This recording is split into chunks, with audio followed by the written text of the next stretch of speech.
Salve, meu povo! E aí, tudo na paz com vocês? Meu nome é Vitor Santos, eu sou historiador, professor e pesquisador. Nesse vídeo nós vamos falar mais um pouco dos povos indígenas do nosso país, daqui do Brasil. Mas antes eu já quero pedir para você deixar o seu gostei ou não gostei nesse vídeo.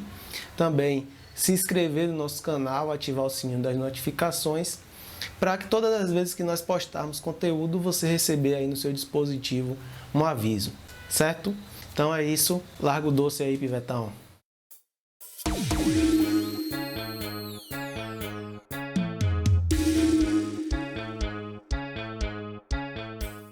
Então eu quero começar esse vídeo já com uma pergunta para você. Lá na escola, como é que você aprende que foi o descobrimento do Brasil? Na escola a gente aprende que Pedro Álvares Cabral estava atrás da Índia e acabou encontrando uma terra que vivia vários indígenas, que hoje em dia é conhecida como Brasil. É bem por aí mesmo.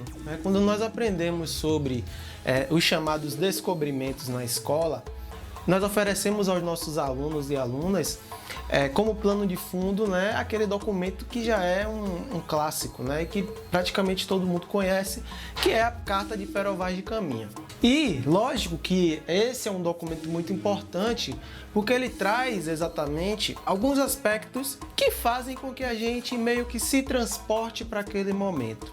E não há problema nenhum nisso. O nosso objetivo nas aulas de história é justamente esse também. Só que aí a questão não é estudar esse documento, a questão é como a gente interpreta esse documento.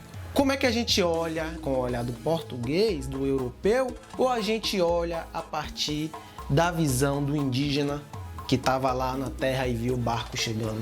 E aí a gente sabe que essa questão dos descobrimentos fez com que, ao longo da história do que a gente conhece hoje como Brasil, acontecesse um processo que foi bem longo.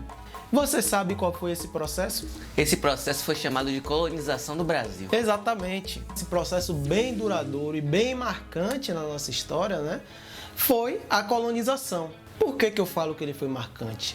Porque o que nós vivemos atualmente é resultado justamente desse processo de colonização. Por conta disso, até os dias atuais, nós reproduzimos pensamentos e olhares colonizados. O Paulo Freire nos chama a atenção em uma das suas obras justamente para o fato de que nós olhamos o outro sempre como alguém que precisa de algo. E isso vem justamente desse nosso olhar colonizado. Quando os portugueses chegaram aqui, qual era o objetivo deles? Era justamente transformar esse povo que era considerado sem rei, sem lei e sem fé.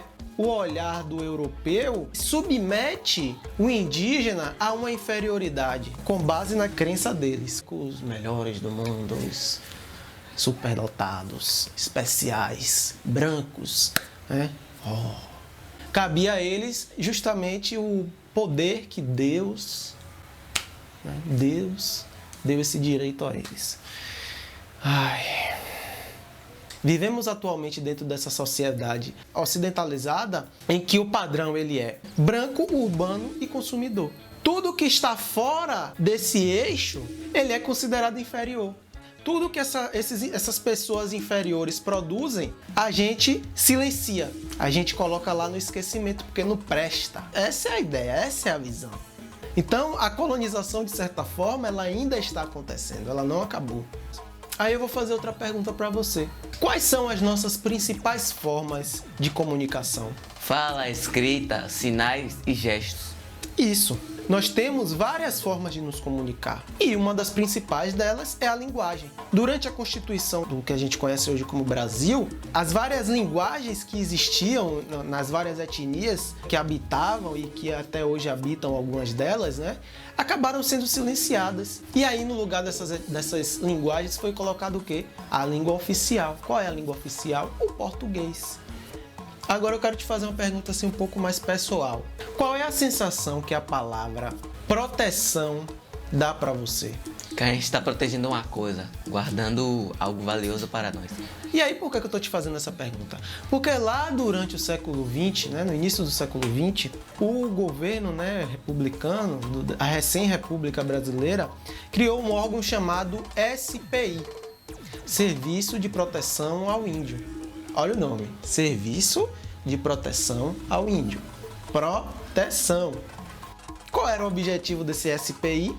Pacificar aqueles indígenas que ainda resistiam à colonização ali no século XX, né? 300 e poucos anos depois da invasão deles aqui, né?